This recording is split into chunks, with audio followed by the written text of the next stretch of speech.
Hi friends, എല്ലാ കൂട്ടുകാർക്കും ഇന്നത്തെ എൻ്റെ പുതിയ വീഡിയോയിലേക്ക് സ്വാഗതം. ഇന്ന് ഞാൻ വന്നിരിക്കുന്നത് ഒരു പെട്ടിയപ്പത്തിൻ്റെ റെസിപ്പിയുമായിട്ടാണ്. എല്ലാവർക്കും ആകാംക്ഷ കാണും ഇതെന്നാന്ന്. എന്നാൽ വളരെ സിമ്പിളായിട്ട് 3 ചേരുവകൾ വെച്ചിട്ട് മാത്രം ഉണ്ടാക്കാൻ പറ്റിയ ഒരു അപ്പമാണ്. രാവിലെ ജോലിക്ക് പോകുന്നവർക്കൊക്കെ ബ്രേക്ക്ഫാസ്റ്റായിട്ടും അതുപോലെ ഈവനിങ് സ്നാക്കൊക്കെ ആയിട്ട് വേഗത്തിൽ ഉണ്ടാക്കി എടുക്കാൻ പറ്റുന്ന ഒരു റെസിപ്പിയായത് കേട്ടോ. എല്ലാവരും ഇതൊന്ന് ട്രൈ ചെയ്ത് നോക്കണം.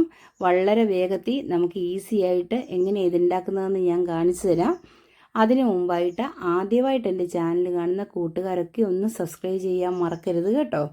ഈ അപ്പം ഉണ്ടാക്കാൻ വേണ്ടിയിട്ട് ഞാൻ എടുത്തിരിക്കുന്ന ഒരു 250 ഗ്രാം മെഷറിംഗ് കപ്പിലെ 2 കപ്പ് മൈദയാണ് കേട്ടോ. മൈദപ്പൊടി വെച്ചിട്ടാണ് നമ്മൾ ഇത് ഉണ്ടാക്കുന്നത്. ആദ്യം ഇത് മിക്സിയുടെ ജാറിലേക്ക് ഇട്ട് കൊടുക്കാം. അതിനുശേഷം ആവശ്യത്തിന് ഉപ്പും കൂടി ചേർത്ത് കൊടുക്കണം. പിന്നെ നമ്മൾ ചേർക്കുന്നത് കുറച്ച് മഞ്ഞൾപ്പൊടിയാണ്. ഇനി ഫുഡ് കളർ വേണ്ടവർക്ക് അത് ചേർക്കാവേ. ഞാൻ കുറച്ച് ഹെൽത്തി ആയിക്കോട്ടെ എന്ന് പറഞ്ഞ് മഞ്ഞൾപ്പൊടിയാണ് ചേർത്തിരിക്കുന്നത്. പിന്നെ ഒരു കോഴിമുട്ട ഉടച്ച് ചേർക്കുന്നുണ്ട്. ഈ മുട്ടയും ഉടച്ച് ചേർത്തതിന് ശേഷം ആവശ്യത്തിന് വെള്ളം ചേർത്ത് കൊടുക്കാം. പിന്നെ തേങ്ങാപ്പാൽ വേണ്ടവർക്ക് തേങ്ങാപ്പാൽ ഇതുണ്ടാക്കി എടുക്കാവേ. ഇനിയിപ്പോൾ ഞാനിതൊന്ന് അരച്ചെടുക്കണം. നന്നായിട്ടൊന്ന് അരച്ചെടുക്കണം വെള്ളം ചേർത്തതിന് ശേഷം. മിക്സി ഇല്ലെങ്കിലും കുഴപ്പമില്ല. ഇനി ഒരു ബീറ്റർ കൊണ്ട് നന്നായിട്ട് ഈ മാവ് അടിച്ച് കലക്കി എടുത്തേച്ചാൽ മതി.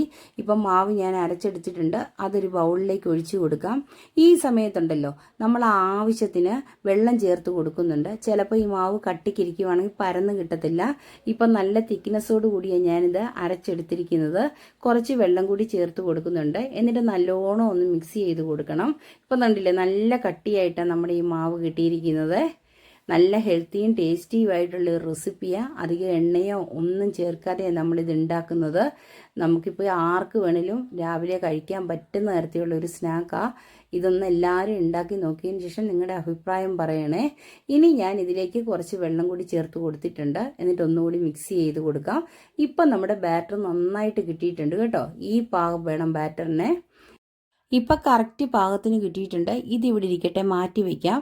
ഇതിന് മുമ്പായിട്ട് തന്നെ ഞാൻ ഇതിനകത്ത് വെക്കാനുള്ള ഫില്ലിങ്സ് ഉണ്ടാക്കി എടുത്തിട്ടുണ്ട്. മധുരം വെച്ചിട്ടാണ് ഞാൻ വെക്കുന്നത് കേട്ടോ.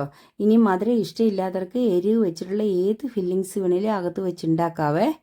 ഇപ്പം ഞാൻ എടുത്തിരിക്കുന്ന ശർക്കരയും തേങ്ങയും അതുപോലെ ഏലക്കയും ജീരകവും ഒക്കെ ഇട്ട ഒരു മിക്സാണ്. നന്നായിട്ട് ഇളക്കിയെടുത്ത ഒരു കൂട്ടാണ്. ഇതാണ് നമ്മൾ ഇതിനകത്തേക്ക് വെച്ച് കൊടുക്കുന്നത്. ഇപ്പം നമ്മുടെ 2 റെഡി ആയിട്ടുണ്ട്. ഇനി ഇതൊന്ന് മാറ്റി വയ്ക്കാം. അടി പിടിക്കാത്ത ഒരു പാൻ നന്നായിട്ട് ചൂടായി വന്നിട്ടുണ്ട്. ഇനി ഓരോ തവി മാവ് വെച്ച് നമുക്ക് അതിലേക്ക് കോരി ഒഴിച്ചൊന്ന് പരത്തി കൊടുക്കണം. ഇപ്പം ഒരു തവി മാവ് ഒഴിച്ചതിന് ശേഷം നമ്മൾ ജസ്റ്റ് ആ തവി കൊണ്ട് തന്നെ ഒന്ന് പരത്തി കൊടുത്താൽ മതി. അല്ലെ ഒന്ന് കറക്കി കൊടുത്താൽ മതി കേട്ടോ. ഞാനിപ്പോൾ ഒരു 5-6 എണ്ണത്തിനുള്ള മാവ് എടുത്ത് വെച്ചിട്ടുണ്ട്. ഇനി ഇതൊന്ന് പരത്തി കൊടുക്കാം. നല്ല വട്ടത്തിൽ പരത്തി കൊടുക്കണം. പിന്നെ ചെറിയ തീയിലിട്ടേ വേവിച്ചെടുക്കാവുള്ളൂ. നന്നായി മൂത്തതിന് ശേഷം തീ കൂട്ടി കൊടുത്താൽ മതി. അപ്പം നമ്മുടെ പത്തിരിയൊക്കെ പൊന്തുന്നത് പോലെ പൊന്തി വരും. അപ്പത്തിൻ്റെ ഒരു സൈഡ് മൂത്ത് വരുന്ന സമയത്ത് കുറച്ച് നെയ്യും കൂടി സ്പ്രെഡ് ചെയ്ത് കൊടുക്കാവേ. നെയ്യ് ഓപ്ഷനില്ല, വേണ്ടവർ മാത്രം ചേർത്തേച്ചാൽ മതി. ഇനി വെളിച്ചെണ്ണയോ ഓയിലോ വേണ്ടവർക്ക് അങ്ങനെ ചെയ്ത് കൊടുക്കാം. ഇതൊന്ന് നല്ല പൊന്തി കിട്ടാൻ വേണ്ടിയിട്ടാണ് നമ്മളിങ്ങനെ ചെയ്ത് കൊടുക്കുന്നത്. ഇനിയൊന്ന് മറിച്ചിടാം. അങ്ങനെ മറിച്ചും തിരിച്ചു വിട്ട് കൊടുക്കണം. 2 സൈഡും നല്ല ഈ നെയ്ക്കകത്ത് കിടന്നൊന്ന് മൂത്ത് കിട്ടണം. ഇപ്പം നല്ല പൊന്തി തുടങ്ങിയിട്ടുണ്ട്. ഇനി ഇതിനകത്തേക്ക് നമ്മുടെ എടുത്തു വെച്ചിരിക്കുന്ന ഫില്ലിങ്സ് കുറേശ്ശേ വെച്ച് കൊടുത്ത് മടക്കിയെടുക്കണം. ഒരു പെട്ടിയുടെ ഷേപ്പിൽ തന്നെ മടക്കിയെടുക്കാവേ. അങ്ങനെ എടുക്കുന്നതുകൊണ്ടാണ് ഇത് പെട്ടിയപ്പം എന്ന് പറയുന്നത്. ഞാനിപ്പോൾ 2ആയിട്ട് മടക്കി എടുക്കുന്നതേ ഉള്ളൂ കേട്ടോ. നമ്മുടെ ഫില്ലിങ്സ് അതിനകത്ത് വെച്ച് നല്ല ഒന്ന് ചൂടായി വരണം. ശർക്കരയൊക്കെ ഒന്ന് മെൽറ്റാകുന്ന പാകമാകുമ്പോഴത്തേക്ക് വേണം നമുക്ക് ഈ അപ്പം മാറ്റാൻ. ഇനി ഇതൊന്ന് മടക്കി കൊടുക്കാം.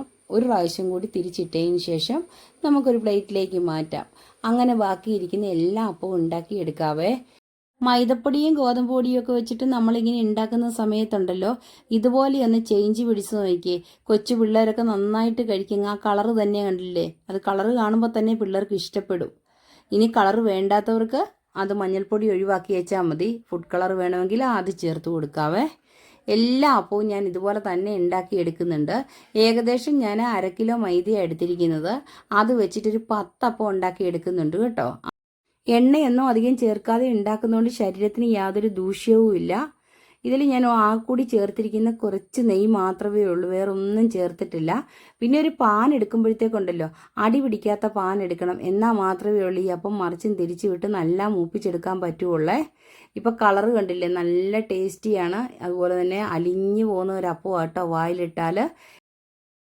പപ്സിനും മീറ്റ് റോളിനും ഒക്കെ ഫില്ലിങ്സ് ഉണ്ടാക്കുന്നത് പോലെ തന്നെ നമ്മൾ ചിക്കൻ്റെയും ബീഫിൻ്റെയും ഒക്കെ ഫില്ലിങ്സ് ഉണ്ടാക്കി ഇതിനകത്ത് വെക്കുവാണെങ്കിൽ ഒരു വെറൈറ്റി ടേസ്റ്റാണ്. കൊച്ചു പിള്ളേർക്കൊക്കെ ആണെങ്കിലും അത് വളരെ ഇഷ്ടപ്പെടും. അതുപോലെ നമ്മൾ ടിഫിനായിട്ടോ ഒക്കെ കൊണ്ടുപോകാൻ പറ്റിയ ഒരു അപ്പത്തിൻ്റെ റെസിപ്പിയായത്. എല്ലാവരും ഒന്ന് ഉണ്ടാക്കി നോക്കിയിട്ട് നിങ്ങളുടെ വിലയേറിയ അഭിപ്രായങ്ങളൊക്കെ അറിയിക്കണം. ഇപ്പോൾ എല്ലാ അപ്പവും ഞാൻ ഇതുപോലെ ഉണ്ടാക്കി വെച്ചിട്ടുണ്ട്. ഇനി ഇതെല്ലാം നമുക്കൊരു സെർവിങ് ഡിഷിലേക്ക് മാറ്റാം. ഇത് മുറിച്ച് നോക്കുമ്പോഴത്തേക്കുണ്ടല്ലോ ശർക്കരയൊക്കെ നന്നായിട്ട് മെൽറ്റായിട്ട് കിട്ടുവേ. കാരണം കുറച്ച് നേരം നമ്മൾ ചൂടിൽ തന്നെ തിരിച്ചും മറിച്ചു വിട്ട് കൊടുക്കുന്നുണ്ട്.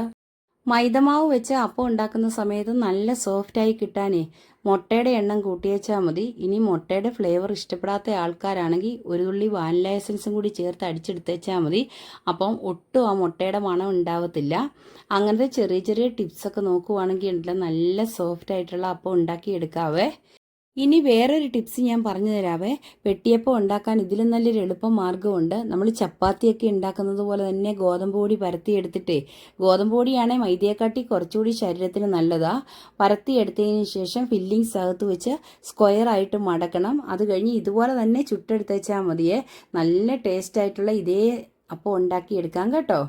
ഇപ്പം ഞാൻ എല്ലാം ചുട്ടെടുത്തിട്ടുണ്ട്.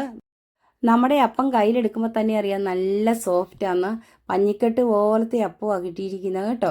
ഇനി ഇതൊന്ന് നമുക്ക് മുറിച്ച് കാണിക്കാം. മുറിച്ച് കാണിക്കുമ്പോഴത്തേക്ക് അതിൻ്റെ അകത്ത് ഫില്ലിങ്സ് കാണുമ്പോൾ അറിയാം നല്ല ടേസ്റ്റ് ആയിട്ടുള്ള ഫില്ലിങ്സാണ്. വളരെ വേഗത്തിൽ ഉണ്ടാക്കിയെടുക്കാൻ പറ്റുന്ന ഒരു സിമ്പിൾ റെസിപ്പിയാണ് ഞാൻ നിങ്ങളുമായിട്ട് ഷെയർ ചെയ്തത്. ഇപ്പം ഞാൻ മുറിച്ചിട്ടുണ്ട്. നമ്മൾ അകത്ത് വെച്ച ഫില്ലിങ്സ് ഒക്കെ കണ്ടോ നല്ല മെൽറ്റായി കിട്ടിയിട്ടുണ്ട്.